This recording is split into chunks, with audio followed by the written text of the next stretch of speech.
Hola, ¿qué tal? Bienvenido, bienvenida, bienvenide. Este es Espacio Diverso, una coproducción entre Justicia TV y el Consejo para Prevenir y Eliminar la Discriminación de la Ciudad de México, el COPRED.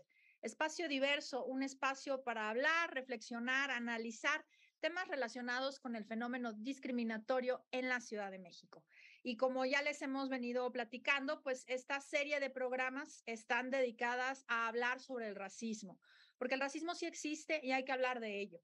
Y nos parece muy importante que, bueno, pues estemos abordando no solamente lo que el racismo es, cómo se entiende esta práctica de opresión sistémica, arraigada, estructural, sino cómo funciona y cómo se devela y se revela en ciertos espacios y en ciertos ámbitos. Así es que el día de hoy vamos a hablar sobre el racismo en el empleo.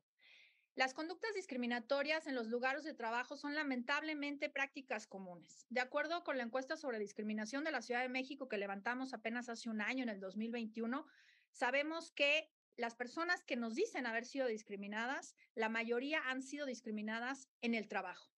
Así lo reflejan también las denuncias que recibimos en el COPRED, que concentran el 70% de los reportes.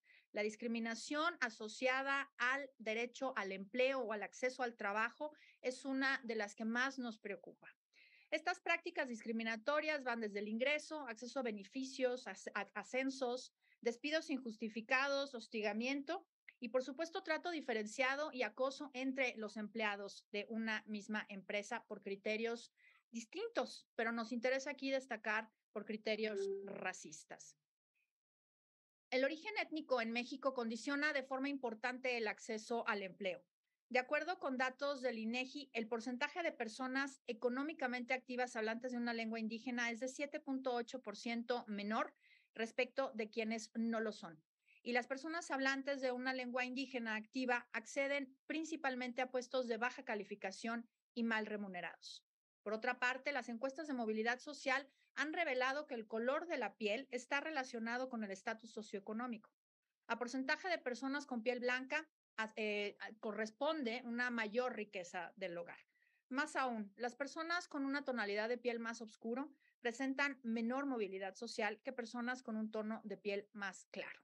Y para platicar sobre todo esto, pues la verdad es que me da muchísimo gusto recibir a dos queridos amigos, a la doctora Eva Arceo, quien es profesora investigadora de la Universidad Iberoamericana, y al doctor Raimundo Campos Vázquez, quien es profesor investigador del Colegio de México, quienes pues han dedicado mucho de sus esfuerzos académicos justamente a analizar y a entender cómo funciona la desigualdad, la discriminación y particularmente pues me gustaría hablar de un trabajo que realizaron que tiene que ver justamente con la discriminación en el mercado laboral mexicano, que tiene que ver con haber enviado 8,000 currículums ficticios con distintos fenotipos.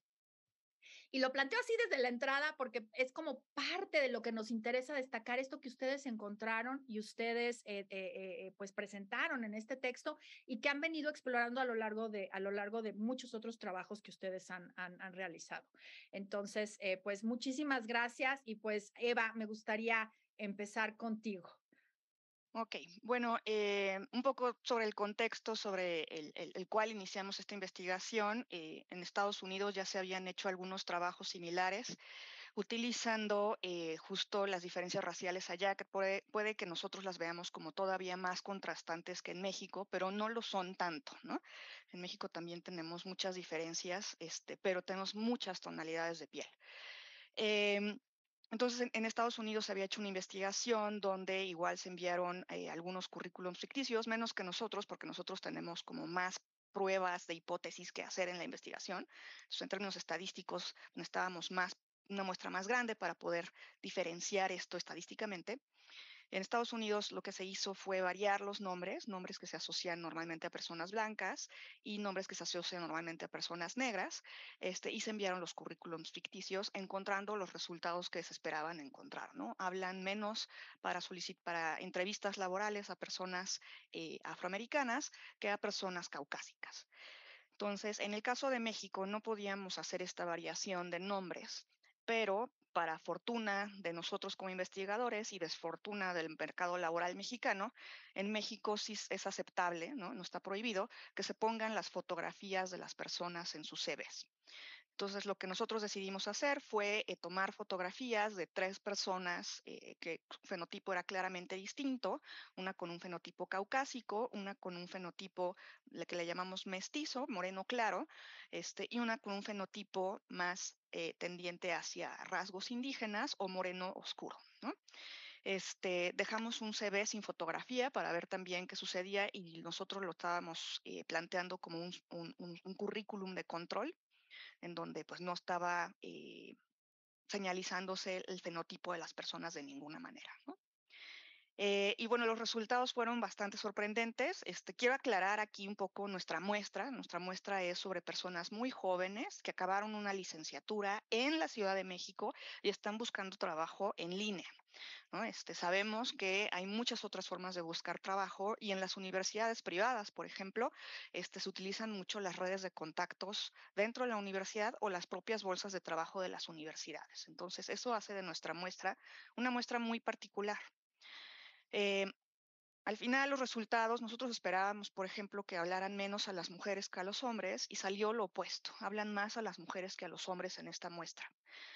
En términos de la raza, encontramos que el fenotipo racial impactaba las llamadas de las mujeres, más no las llamadas de los hombres. Y en el caso de las mujeres, encontramos que llamaban más a las mujeres con un fenotipo caucásico, blanco, y menos a aquellas que tenían un fenotipo indígena.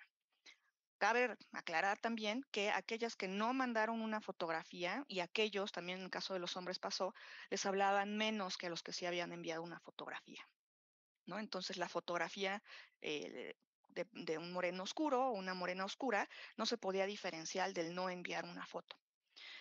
Entonces, con estos resultados, nosotros pues, dimos, digamos, una de las primeras evidencias, por lo menos en términos de un experimento que está controlado y demás, que son, creo, bastante convincentes de que existe racismo en México.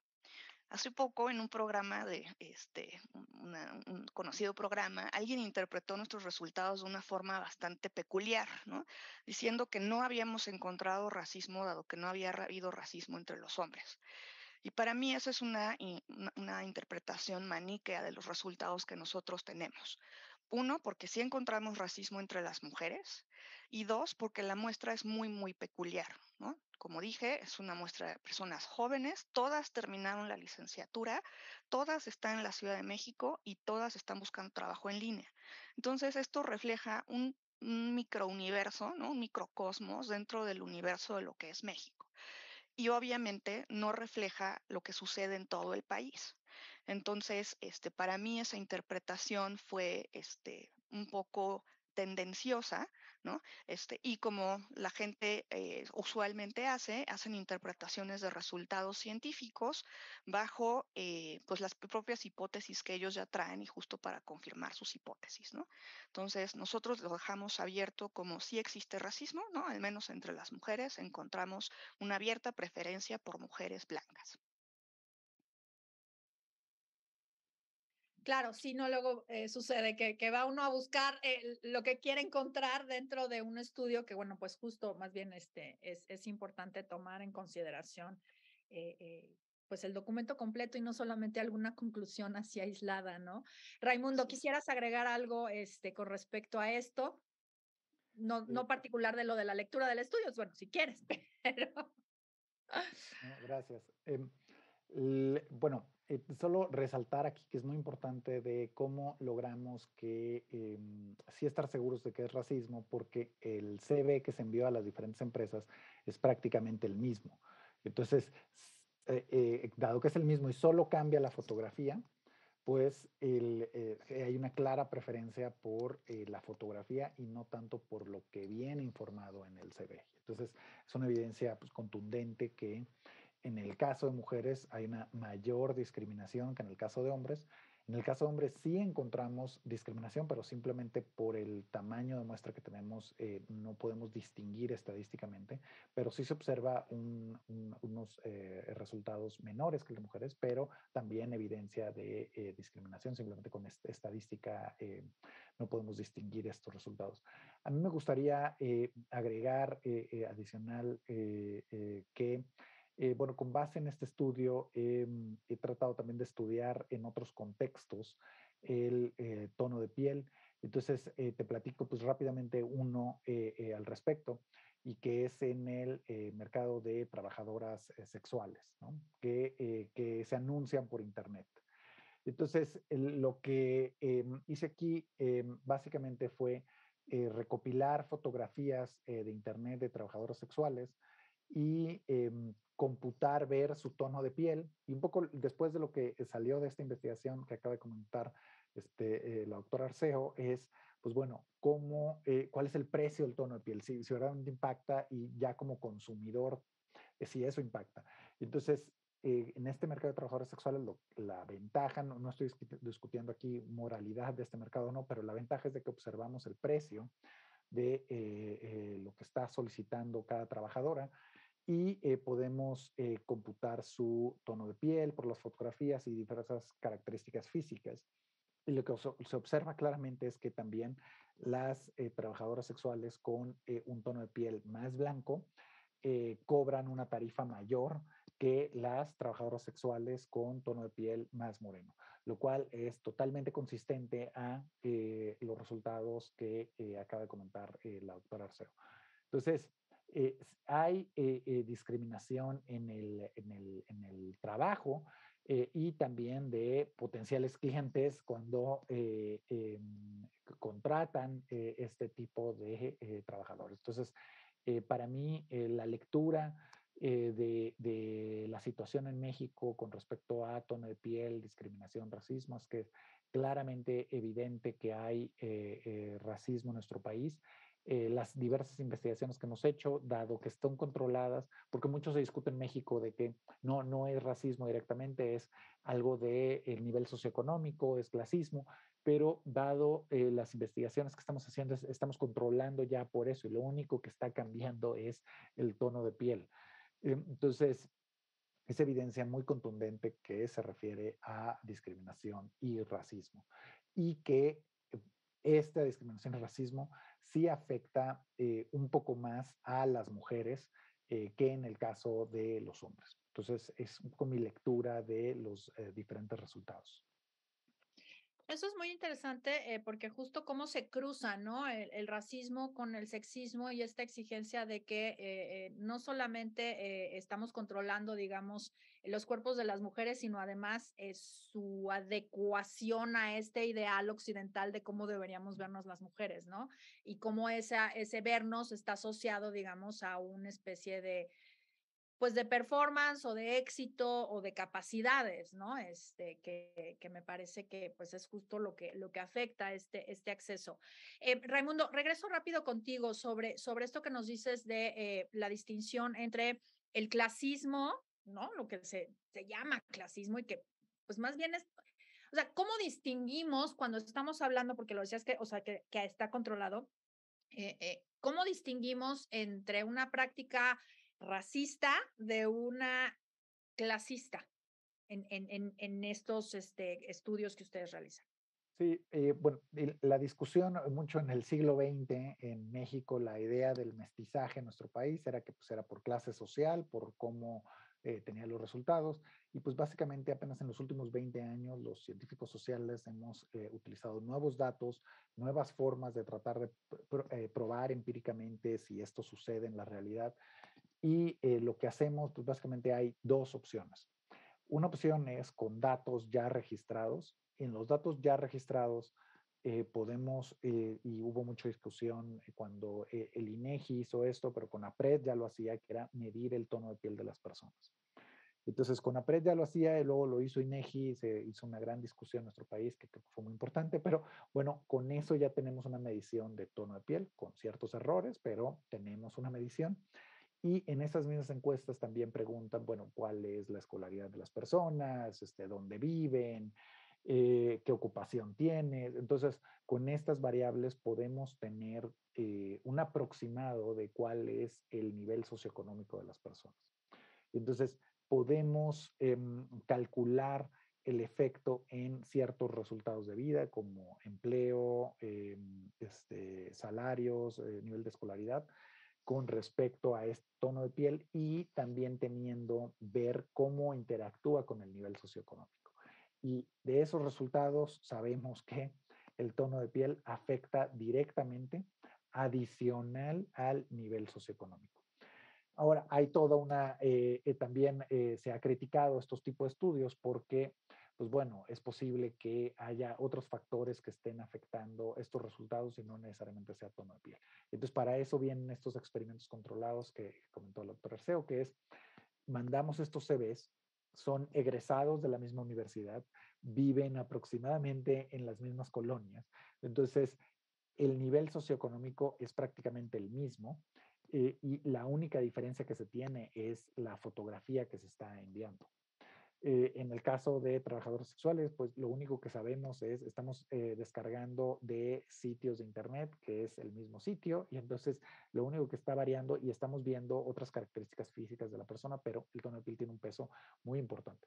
Entonces, sabemos que el nivel socioeconómico, claro que importa, o sea, sí importa, pero adicional al nivel socioeconómico, importa también el tono de piel. Qué importante, sobre todo, pues eso, ¿no? O sea, dejar muy claro que dentro de un mismo, no sé si lo voy a decir bien, si no, corrígeme, dentro de un mismo grupo, digamos, de personas con un mismo nivel socioeconómico, eh, que se discrimina a otras muy probablemente con un nivel socioeconómico más bajo, pero dentro de este mismo nivel existe discriminación por tonalidad de piel. Digamos, esa sería como la conclusión que yo caché, digamos, ¿no? En términos súper llanos y súper sencillos. No, pero lo importante es esto justamente y creo que de lo que Eva mencionaba, ¿no? Que pues es exactamente la conclusión de este estudio y de muchos otros que se han venido conduciendo, de que sí existe el racismo, de que no es solamente clasismo y que muy probablemente, como hemos platicado ya en otros programas, el clasismo es un producto del propio racismo, ¿no? Al final del día, pues tiene que ver este tema de la movilidad social con la tonalidad de piel o la pertenencia étnico-racial. Vamos a hacer una pausa y regresamos justamente para retomar sobre estos temas de movilidad social y que nos platiquen un poco más sobre pues estas investigaciones que conducen ustedes con respecto al tema del racismo en el mercado laboral. No le cambien, estamos en Espacio Diverso. Ahorita regresamos. Pues ya estamos de vuelta aquí en Espacio Diverso y estamos hablando sobre racismo en el mercado laboral. Y bueno, pues me gustaría justamente retomar esta parte, Eva, de cómo, pues de pronto en las conversaciones vemos que se niega que exista el racismo, se niega que exista una organización social asociada a la tonalidad de piel o a la pertenencia étnico-racial. Y realmente, pues vemos que los datos que se han venido construyendo, que se han venido trabajando ya desde hace unos años para acá, estamos viendo que el acceso a menores oportunidades laborales, pues depende de la tonalidad de piel o del origen indígena o afrodescendiente. Entonces, me gustaría, o sea, ahondar un poquito más sobre este tema contigo. ¿Existe el racismo o estamos hablando de clasismo? ¿Nos organizamos así o no? O sea, ¿cómo en tu investigación has encontrado estos datos duros, digamos, porque no es apreciación? Sí, bueno, es que hay como, primero, o sea, creo que la organización de la estructura social con base en la raza en México sí existe, ¿no? Y existió todavía más fuertemente históricamente, ¿no? Con la conquista y demás. Creo que todos conocemos ese cuadro del Museo del Virreinato en Tepoztlán, donde justo están representadas estas categorías raciales, incluso por el tipo de combinaciones que se hacían, si era entre un mestizo y un mulato te llamabas tal, ¿no? Y hay unas palabras bastante extrañas como saltimbanqui o cosas así que se referían a ciertas combinaciones raciales. Entonces, desde la visión de Occidente, estas categorías raciales siempre han existido y el hecho de haber sido una colonia española, pues hizo que esas categorías raciales permearan en la cultura mexicana.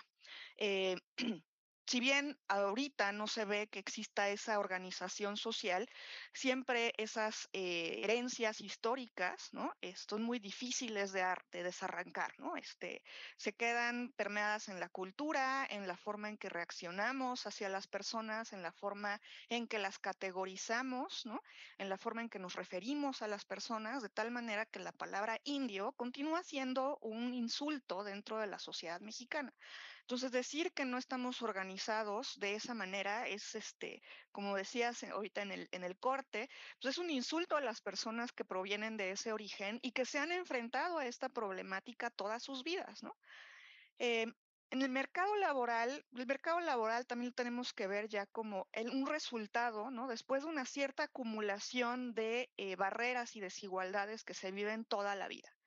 Entonces, cuando nos referimos a las poblaciones originarias y a personas que tienen antecedentes inmediatos o semi-inmediatos en pueblos originarios, pues hay una acumulación de problemas, ¿no? Desde sus oportunidades educativas, ¿no? Que no son las mismas oportunidades educativas que tenemos las personas que vivimos, por ejemplo, en una zona urbana como la Ciudad de México.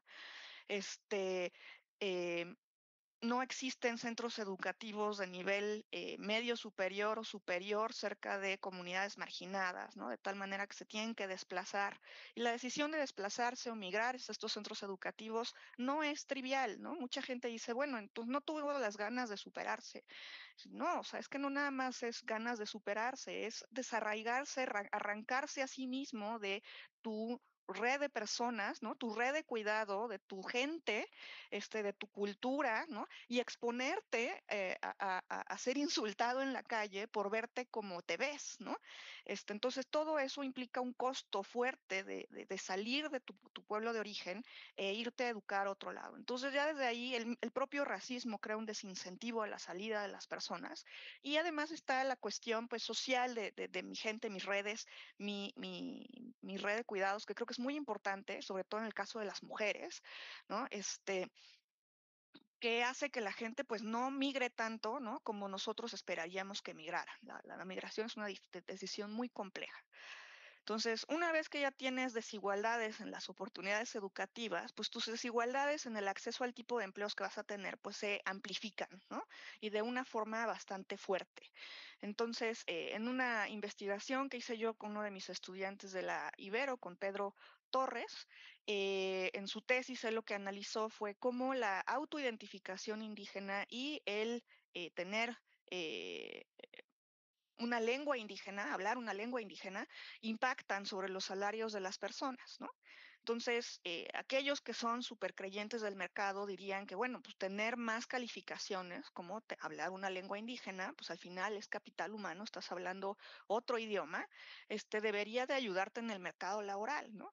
Y en el caso del mercado laboral mexicano, lo que veíamos es que cuando las personas eran bilingües, español más una lengua indígena, de hecho se les castigaba, ¿no? En cualquier otro idioma occidental, ¿no? Si hablas otro idioma, el mercado laboral tiende a darte un premio, pero no así cuando hablas una lengua indígena. Entonces esto ya habla de que hay algo, ¿no? En contra de esa autoidentificación. Más allá de eso, la propia autoidentificación, el decir que tú te consideras indígena, ¿no? Porque tenemos personas que hablan una lengua indígena, mas no se identifican como indígenas. Al decir que se identificaban como indígenas, también sufrían un corte en sus salarios en el mercado laboral. Entonces, ahí hay un conjunto de cosas, ¿no? Que están sucediéndose para eh, eh, hacer que tus resultados en el mercado laboral, aquí ya en términos salariales, pues sean peores que los de una persona mestiza, blanca, que no habla lenguas indígenas, ¿no? Entonces, es muy diferente el cómo enfrentan ellos el mercado laboral. En esta investigación fuimos tratando de ahondar un poquito, no es un nivel educativo, ¿no? Tenemos ahí comparaciones para el mismo nivel educativo, cómo se ven los salarios. Tenemos comparaciones de viviendo en la misma entidad federativa, ¿no? No es lo mismo vivir en Oaxaca que en Nuevo León, pero viviendo todos en Oaxaca, aquellos que se identifican como indígenas continúan teniendo este problema, ¿no? Si vives en Nuevo León como persona que se identifica como indígena, también tienes este problema. El sector de ocupación igualmente lo controlamos, entonces no importa si eres albañil u oficinista, el identificarte como indígena continúa siendo un problema y hablar una lengua indígena continúa siendo un problema, ¿no? Entonces, eh, ¿hay racismo? Pues yo creo que sí lo hay. No reciben el mismo trato, no se recibe el mismo trato por el color del tono de piel que tienes. Y cualquiera que haya vivido una situación en la que se sintió excluida o eh, fiscalizada, ¿no? Incluso me ha pasado que, o sea, yo con mi tono de piel que ni siquiera es muy oscuro, me ha pasado que en tiendas cuando no voy muy arreglada, no sé, porque suelo hacerlo, se me quedan viendo y hasta siento que alguien me va siguiendo, ¿no? Está el policía atrás de ti y dices, oye, vengo a comprar, soy un cliente, ¿no? Entonces, imagínate en el mercado laboral, en puestos de confianza, pues si desconfías de una persona que va como cliente a comprar a tu tienda, pues ¿qué va a pasar en puestos de confianza donde estás dando responsabilidades, manejo de sumas, de dinero, etcétera, etcétera? Pues esa desconfianza que se tienen las personas con un tono de piel más oscuro, pues va a premiar también en las decisiones de ascenso y de que te den esos puestos de confianza. Entonces, es muy difícil arrancarse la piel, ¿no? Cuando llegamos al mercado laboral. Y bueno, en otras cosas ahorita, por ejemplo, que comentaba Raimundo en la sección pasada, que estamos tratando de controlar por incluso este lugar donde viven. Nosotros muy a propósito en este experimento, los pusimos a vivir en la Narvarte, en la Nápoles. Son lugares de clase media alta, ¿no? Donde estamos de hecho señalizando que estas personas ya habían superado, ¿no? Esas barreras, ¿no? Que de las que estoy hablando ahorita, eh, y como quiera, seguían sin poder arrancarse el color de piel, ¿no? Seguía siendo una barrera a la entrada a trabajos, ¿no?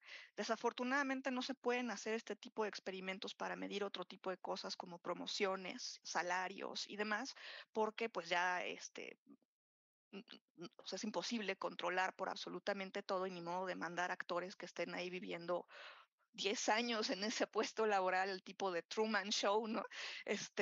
Para poder ver cómo les va en la vida, ¿no? Entonces, por eso hacemos uso de otro tipo de encuestas, como en el caso de esta encuesta que utilizamos, la ENIC, ¿no? Donde se identifican como indígenas y nos dicen si hablan o no una lengua indígena, o las encuestas de movilidad social, tanto del Centro de Estudios Espinosa Iglesias como del CEI, donde se pregunta por el tono de piel, ¿no? Autoidentificación indígena y si hablan o no una lengua indígena. Y de nuevo, volviendo a esta idea de que se controla por dónde vienen originalmente, en los resultados de movilidad lo que se encuentra es que si vienes de un estrato socioeconómico bajo, el tener piel clara te da más chances de subir en la escala social que tener un tono de piel oscuro. Y al revés, si estás en un estrato socioeconómico alto, naciste ahí, tus padres fueron ricos y tienes piel oscura, tienes más oportunidades de bajar en la escala social que una persona de tono de piel claro, ¿no? Entonces, pues el tono de piel, afectar de esa manera la movilidad social ya te habla de cómo la sociedad responde a tu apariencia. Sí, creo que esto que mencionas, me gustaría retomar rapidísimo, Eva, el tema de la lengua, ¿no? No sé si sigue siendo así, pero yo supe que, por ejemplo, para estudiar un posgrado en la UNAM, te Ujú. piden una segunda lengua y no se reconocen las lenguas indígenas como segunda lengua. O sea, la segunda lengua es inglés, francés, alemán, italiano, portugués. Pero si tu segunda lengua, o inclusive tu segunda lengua es el español o el castellano, ¿no? Porque muchas veces esto, y lo hemos platicado también acá en Espacio Diverso, ¿no?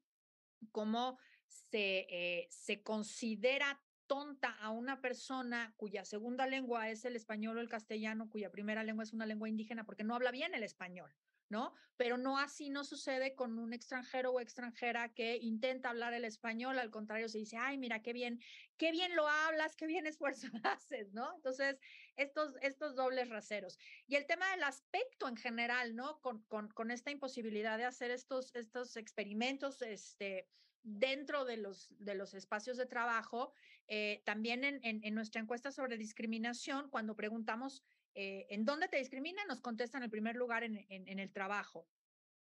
Y las razones tienen que ver, no se contesta directamente tono de piel, en el caso de prevalencia creo que es el tercer o cuarto lugar, pero el primero y el segundo lugar tienen que ver con el aspecto, ¿no? Y que está muy relacionada esta cuestión del fenotipo, ¿no? Con el racismo, ¿no? Y justo con eso quiero irme contigo, Raimundo. O sea, este tema, digamos, de la construcción de quiénes pueden acceder y quiénes no, y sobre todo relacionado con las movilidades, pues, o sea, ¿cómo lo has entendido tú? ¿Cómo lo has estudiado tú desde tu experiencia? Sí, gracias. No, pues muy importante. Y a ver, aquí hay una pregunta son dos partes, y no sé si la debemos de dividir en diferentes segmentos, pero a ver, aquí va mi intento. O sea, la discriminación, el racismo es malo para la persona que lo recibe, ¿no? Eso podemos ver el costo inmediatamente.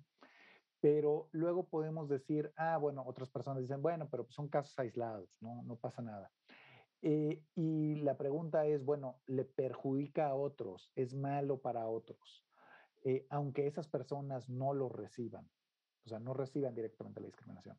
Y la respuesta es sí. O sea, claramente, aunque tú no recibas discriminación directamente, puedes verte afectado por las decisiones anteriores de discriminación. Entonces, un ejemplo es, bueno, en cierto mercado laboral ya tuvieron un programa de publicidad y de medios. Bueno, si yo soy moreno y yo creo, o sea, no me han discriminado, pero yo creo que me van a discriminar en ese mercado, yo no voy a entrar a ese mercado, no voy a participar en ese mercado. Y entonces, yo puedo ser muy bueno, mis habilidades pueden ser muy buenas para participar en los medios o en otro tipo de mercado, pero mis habilidades no van a ser aprovechadas y yo no voy a poder aprovecharme de esas habilidades si yo creo que yo voy a recibir discriminación, aunque no la haya recibido. Y entonces, por eso es tan importante el combate a la discriminación, para que, por supuesto, castigar hechos que ya pasaron, o sea, que es muy importante, pero también para prevenir futuros y que las personas puedan elegir libremente dónde quieren trabajar y qué es lo que quieren hacer con sus vidas. Y entonces, si mi vida laboral en los medios es más redituable que otros lados, pues entonces obviamente la movilidad social personal, individual, se va a ver afectada porque no voy a poder utilizar todas mis habilidades. Entonces, sí, discriminación es muy importante, es muy relevante, pero no solo cuando ya sucedió, sino es muy importante las creencias que tenemos de lo que puede pasar en mis oportunidades laborales en cierto trabajo. Y ahora, esto es malo también para las empresas. Aún una empresa que esa empresa no discrimina, pero puede que otros trabajadores o otros potenciales trabajadores no sepan que discriminan, pero porque otra empresa cercana en el ramo o geográficamente se sabe que discriminó, pues bueno, esta otra empresa está recibiendo también los costos porque posiblemente no puede emplear a las mismas personas, va a tener que hacer otras cosas para señalizar que verdaderamente es una empresa incluyente y que tome en cuenta a todos. Entonces, la discriminación es muy mala para la movilidad social, muy mala para la economía, y no solo afecta al que recibió la discriminación, sino que nos afecta a todos. Claro, sin duda, y fíjate que en nuestra experiencia desde el consejo, pues hemos estado teniendo vinculación con empresas para la promoción de estas políticas de inclusión y de diversidad desde esta perspectiva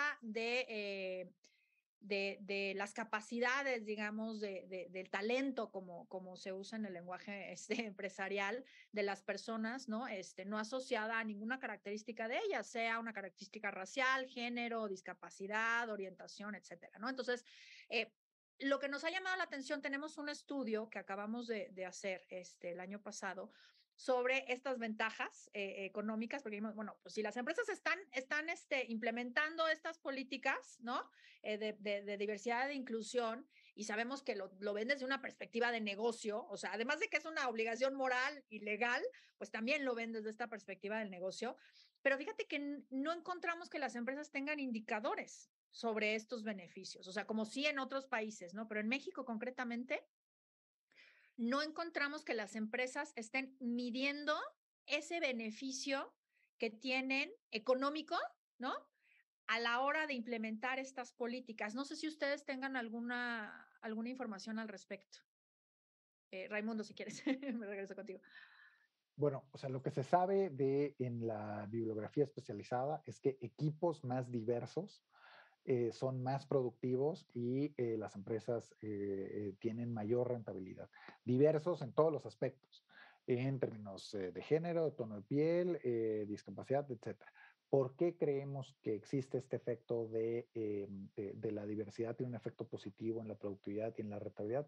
Pues bueno, porque si yo quiero vender un producto y pues solo tengo personas con un fenotipo de un género, pues posiblemente sepan menos cómo venderle a personas de otro fenotipo y de otro género. Entonces, la diversidad, pues ahora sí que hace la fuerza, ¿no? Entonces, esto es en diversos estudios. Y ahora yo esperaría que en México podamos medir de forma más precisa todas las implicaciones que tiene tener este equipo diverso, ¿no? Y efectivamente en México todavía no tenemos esos estudios como los tienen en otros países. Ahora también en otros países sí es obligatorio con la ley de decir, bueno, pues cuántas mujeres tienes empleadas, que son directivas, cuántas personas en Estados Unidos afroamericanas tienes contratadas, cuántos hispanos, cuántos asiáticos tienes contratados. Entonces, todo eso es por ley y entonces las empresas están midiendo todo eso. Tal vez en México no queremos llegar a un aspecto tan particular de por tono de piel a quien estás contratando, pero sí creo que la labor de COPRED, del sector privado, de la academia, sí es que hagamos mucho más énfasis en este tipo de aspectos y señalizar a las empresas de forma positiva, a las que lo están haciendo y tienen cuidado en estos aspectos, y pues a las que no lo hacen y pues también señalizarlo, ¿no? Y creo que ya las redes sociales ya han mucho más rápidas, un mundo de negocios diferente a lo de hace 10 años, donde son muy rápidas en señalizar este tipo de conductas negativas.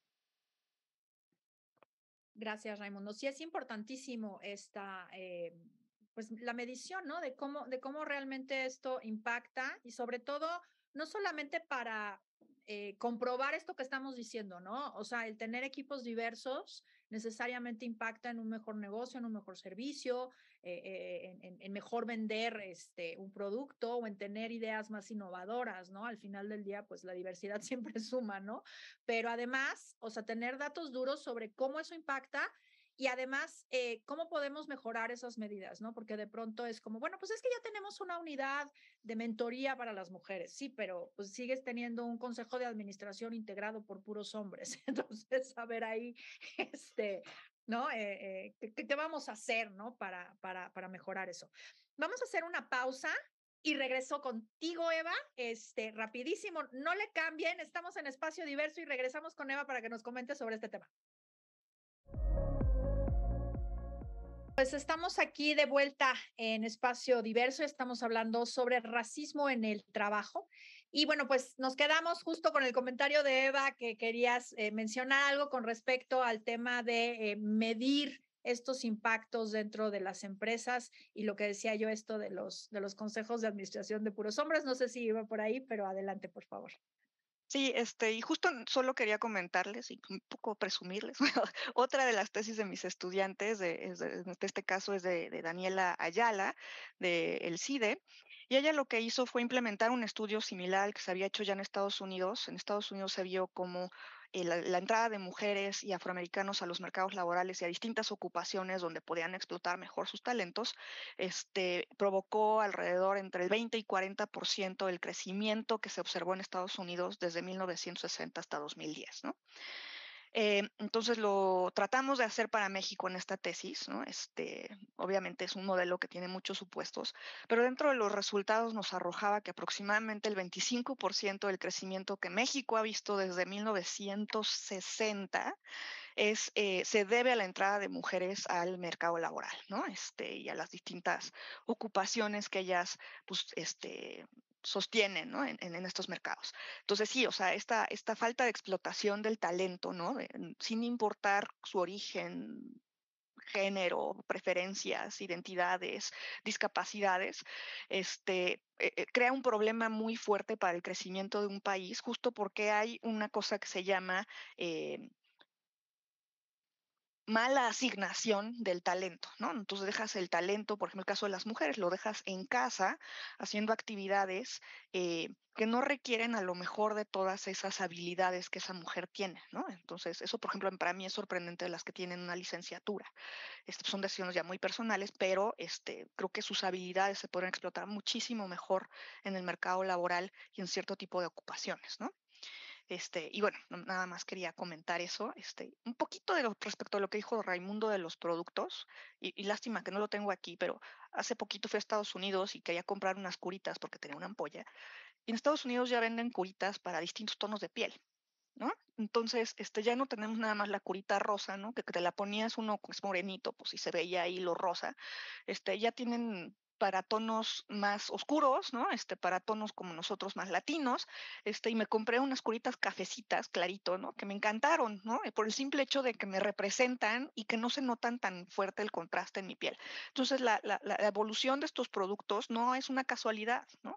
Seguramente hubo un latino en el equipo que desarrolló este producto que dijo, ¿sabes qué? A mí no me gustan las curitas rosas, ¿no? Entonces ya tienes todo un mercado nuevo donde pues, los latinos llegan y compran estas curitas o los afroamericanos, ¿no? En el caso de ellos, las compran. Y así es para todo tipo de productos, ¿no? Creo que desde la perspectiva de quien vive esa experiencia, puedes desarrollar muchísimos más productos más adecuados para las necesidades de cada persona. Por supuesto, ahorita me hiciste pensar en las crayolas, estos paquetes de crayolas que venden ahora de color piel, ¿no? Porque pues de pronto, no sé ustedes, pero pues para mí la crayola color piel pues era y pues era un color piel, pues clarito, ¿no? Y el hecho justo de que ahora tú puedas, tener un rango de tonos, de color piel, pues justamente me parece que, o sea, te abre una perspectiva diferente. O sea, con mis hijos, pues lo hago, ¿no? O sea, el color piel, no existe el color piel, o sea, hay muchos colores piel, ¿no? Y justo, pues tiene que ver con eso que mencionas, ¿no? Precisamente, ¿quién entró a esta empresa para proponer que se diseñaran las crayolas de distintos tonos de piel o los maquillajes? O sea, antes veías 4 y pues era así como o estabas blanca o te quedaba la capa que se te veía la distinción, ¿no? Y el hecho de distinguir, ¿no? Pues eso, ¿no? La diversidad en las tonalidades de piel me parece que es fundamental y muy importante.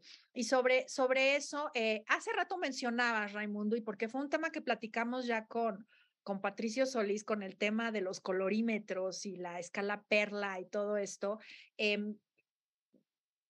¿Qué opinión tienes sobre ese tema? Porque creo que es un tema muy importante para hablar sobre cómo vamos a medir el tono de piel, sobre todo con lo que Eva decía muy al principio del programa, ¿no? O sea, en México digo, y tampoco quiero decir que en Estados Unidos sean personas afroamericanas y blancas, así como dos, binario. O sea, evidentemente hay un rango, pero aquí en México es diferente y habemos muchas tonalidades. ¿Cómo medir eso y qué tan confiable es o qué tan ético es? Creo que también por ahí va la discusión, ¿no?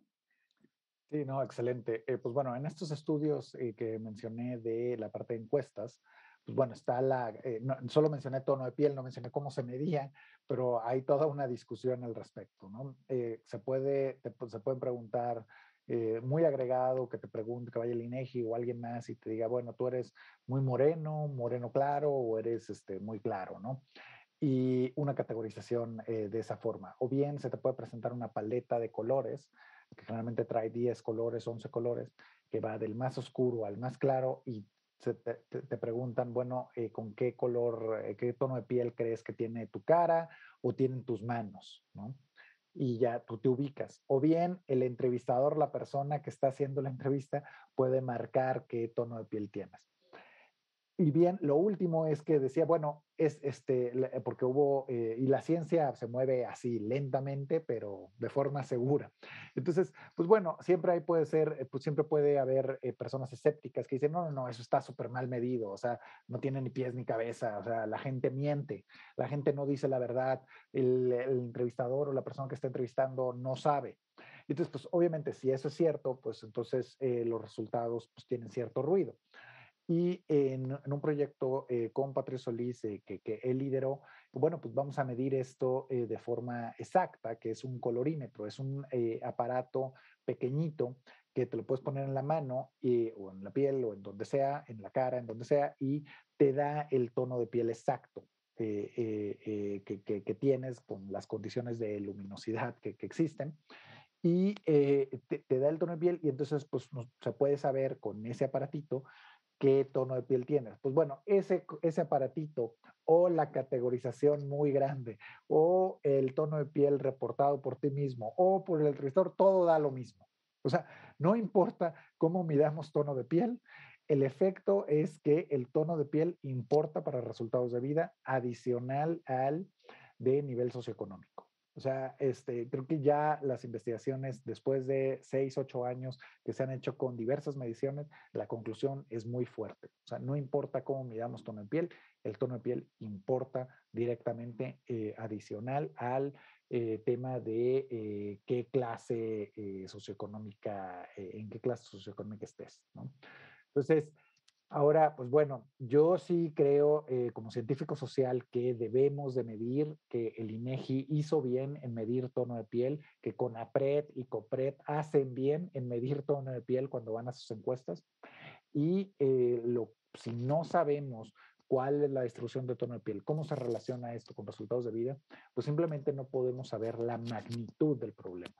Y pues ya que sabemos la magnitud del problema y queremos hacer políticas públicas para reducir este problema, pues tenemos que seguir midiendo para calificar esas políticas públicas de si estamos haciendo bien las cosas o no las estamos haciendo bien. Entonces, como científico social, sí, definitivamente creo que debemos de seguir utilizando estas mediciones.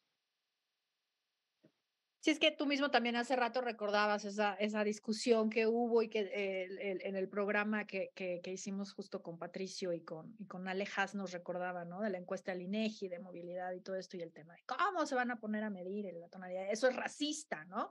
Pero justo, ¿no? O sea, es que si no lo medimos, pues, o sea, al final del día, si no conoces cómo funciona una práctica discriminatoria, ¿cómo la vas a prevenir? ¿Cómo la vas a eliminar? ¿No? Y justo sobre eso, pues nos quedan 5 minutitos de programa. Entonces, de manera muy rápida, yo sé que siempre acabo haciéndoles la pregunta del millón a las personas invitadas a Espacio Diverso, pero me gusta pues las perspectivas distintas que tiene cada quien desde su profesión, desde su contexto. ¿Cómo podemos comunicar, en este caso, a empleadores, empleadoras, en qué les beneficia, pues no mirar en general las cualidades de la persona en su aspecto, digamos, en el caso que estamos hablando sobre racismo, evidentemente género, discapacidad, orientación, etcétera, ¿no? Pero en este caso en particular, ¿o qué medidas tendría que adoptar el Estado, particularmente los gobiernos, para evitar este tipo de prácticas que se sigan sucediendo? Raimundo, y después me regreso con Eva. Bueno, a ver, o sea, uno es convencerlos, o sea, de que esto es mal negocio por los dos lados, ¿no? O sea, lo que ya discutimos, es mal negocio de que, pues, puedo evitar contratar personas que tengan habilidades adecuadas para el negocio y no estoy tomando ventaja de esas habilidades porque las personas creen o la empresa está discriminando, entonces no puede. A ver, y esto es por el lado de los trabajadores. Por el lado del producto, de lo que estoy vendiendo, pues bueno, puede que no lo vendamos de la mejor forma si no tenemos un equipo diverso dentro de nuestra organización, ¿no? Y entonces, ese es y el segundo es, sí, creo que hemos hecho énfasis mucho, Eva y yo, desde que salió este estudio, y es importante volver a mencionarlo, que, o sea, una posibilidad de poder eliminar, al menos parcialmente, esta discriminación es eliminar la condición de fotografía en las solicitudes de empleo. Muchas empresas todavía en los portales de trabajo solicitan una fotografía a las personas que van a solicitar un empleo. Esta fotografía debe de ser eliminada. Es cierto, ha ido reduciéndose como era hace 20 años a lo que es ahora, pero como quiera, todavía hay empresas que solicitan esta fotografía en el CV o en la solicitud de empleo, y esto no debería de ser así. Entonces, para eliminar al menos esta etapa de discriminación, no deberían de solicitar una fotografía, y ojalá que en la ley sí se pudiera poner eventualmente que esto es discriminatorio y que no debería de utilizarse. Gracias, Raimundo. Eva. O sea, es que en términos, por ejemplo, legales, o sea, de normas, normativas, creo que en México tienen, como en todo, ¿no? Leyes bastante avanzadas, incluso podemos decir en algunas temáticas, y el problema es el hacer valer la ley, ¿no? Entonces, finalmente, si no existe o un incentivo o un castigo para que se aplique la ley de manera correcta, pues no importa qué tantas normativas tengas, si no se va a cumplir, ¿no?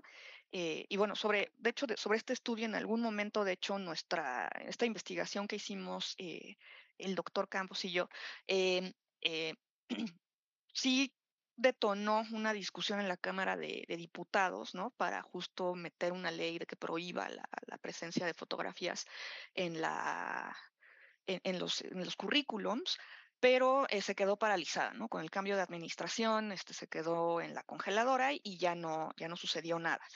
Muchas personas nos han dicho, bueno, es que, o sea, puede que la elimines en el currículum, pero a la hora de la entrevista, va a volver a ver a persona, ¿no? Pues ya te presentas y te ven y empiezan a discriminarte en el momento, en otro punto, ¿no? Del proceso de reclutamiento.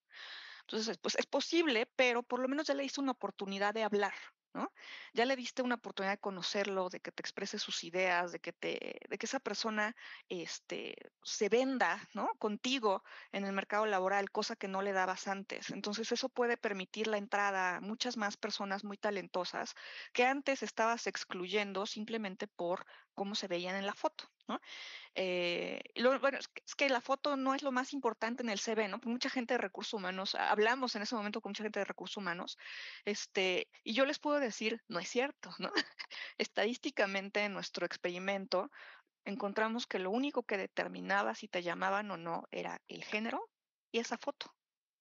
Todo lo demás, tu carrera, las habilidades que te poníamos, de qué universidad saliste, dónde vives, todo lo demás, no tenía nada que ver con que te hablaron o no.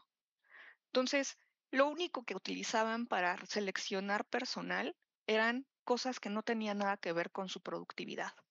Entonces, esto es un error garrafal, ¿no? De parte del personal de recursos humanos de estas empresas a las que nosotros enviamos los CVs, porque seguramente no están contratando a las personas idóneas, ¿no? Contratan a las que se ven más bonitas, ¿no? Y en el caso de las mujeres, a las solteras. Entonces, eliminar toda esa información sobre tu identidad y sobre cuestiones personales es crucial para que se aceite un poquito mejor el mercado laboral. Entonces, en mi opinión, creo que esa es la moraleja de eh, nuestra investigación, ¿no? Y en cuanto a las empresas, el cómo convencerlos, es bien difícil. Que ellos noten, o sea, ahorita nos estabas comentando que están haciendo algo, si ellos no conocen los beneficios, justo porque ni siquiera se tiene una medición de qué tan diverso en términos de tono de piel es su personal,